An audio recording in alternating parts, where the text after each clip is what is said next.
Hi, Warren and Charlie. My name is Vicky Wei. I'm an MBA student from the Wharton School of Business. This is my first time to be in the annual meeting. I'm really excited about it.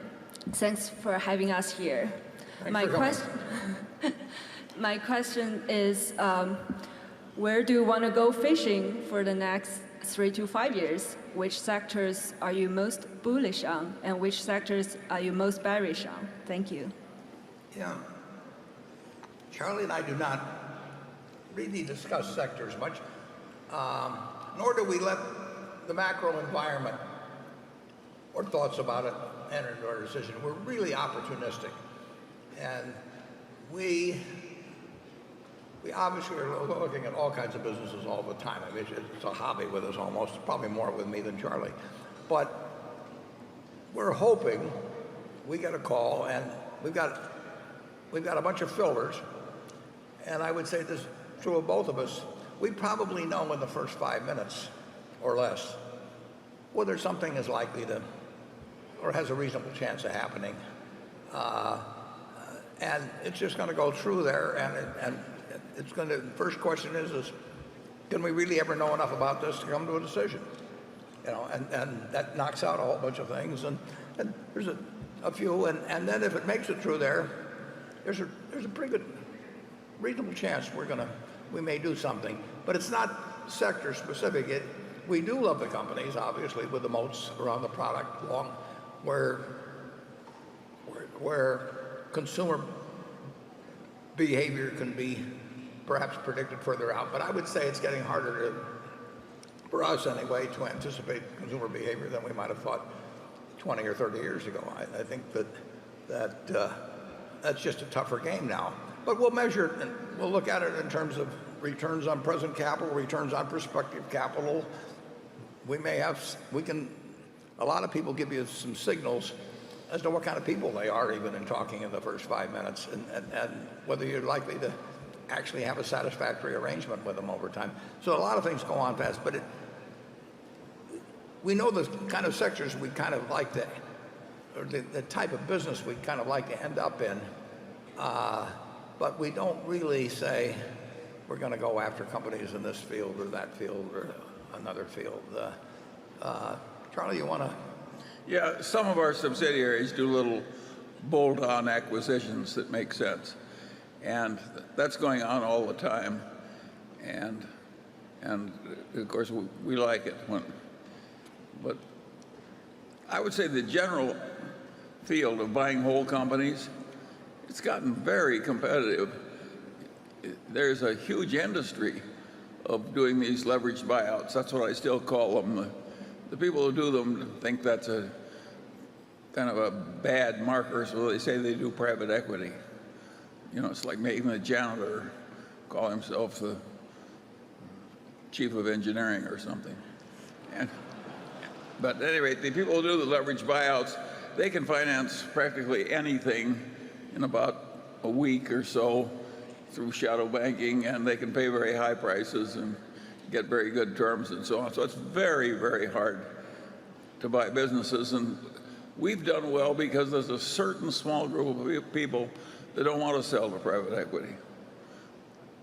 And they love the business so much they don't want it just dressed up for resale.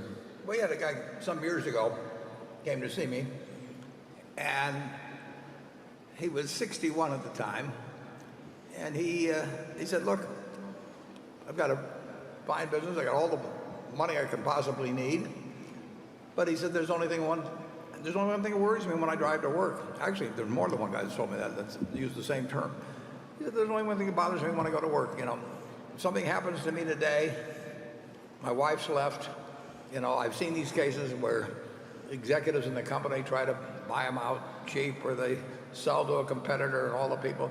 He says, I don't want to leave her with a business. I want to decide where it goes, but I want to keep running it, and I love it." And he said, "I thought about selling it to a competitor, but if I sell it to a competitor, you know, their CFO is going to become the CFO of the new company, and they're, you know, on down the line, and all these people who helped me build the business, you know, a lot of them are going to get dumped, and I'll walk away with a ton of money, and some of them will lose their job. He said, I don't want to do that. And he said, I can sell it to a leveraged buyout firm who would prefer to call themselves private equity, but they're going to leverage it to the hilt, and they're going to resell it, and they're going to dress it up some, but in the end, it is not going to be in the same place. I don't know where it's going to go. He said, I don't want to do that. So he said, it isn't because you're so special. He said, there just isn't anyone else. If you're ever proposing to a potential spouse, don't use that line. I mean, but that's what he told me, and I took it well, and we made a deal. Logically, unless somebody has that attitude, we should lose in this market. I mean, you can borrow so much money so cheap, and we're looking at the money as pretty much all equity capital, and we're not competitive with somebody that's going to have a very significant portion of the purchase price carried in debt, maybe averaging 4% or something. And he won't take the losses, so it goes down, he gets part of the profit if it goes up. Yeah, his calculus is just so different than ours, and he's got the money to make the deal. So if all you care about is getting the highest price for your business, we are not a good call. And we will get some calls in any event, and we can offer something that wouldn't call it unique, but it's unusual. The person that sold us that business, and a couple of others that actually it's almost word for word the same thing they say, they are all happy with the sale they made, very happy, and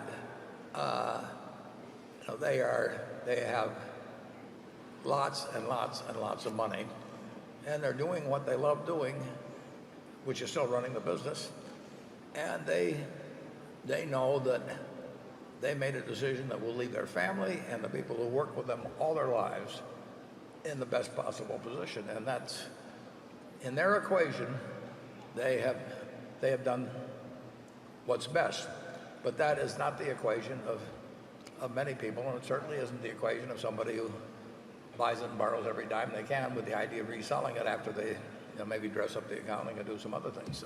And but when the disparity gets so wide between what a heavily debt financed purchase will bring as against an equity type purchase, it gets to be tougher. There's just no question about it, and it'll stay that way. But it's been tough for a long time, and we've bought some good businesses. Yeah. Thanks for watching.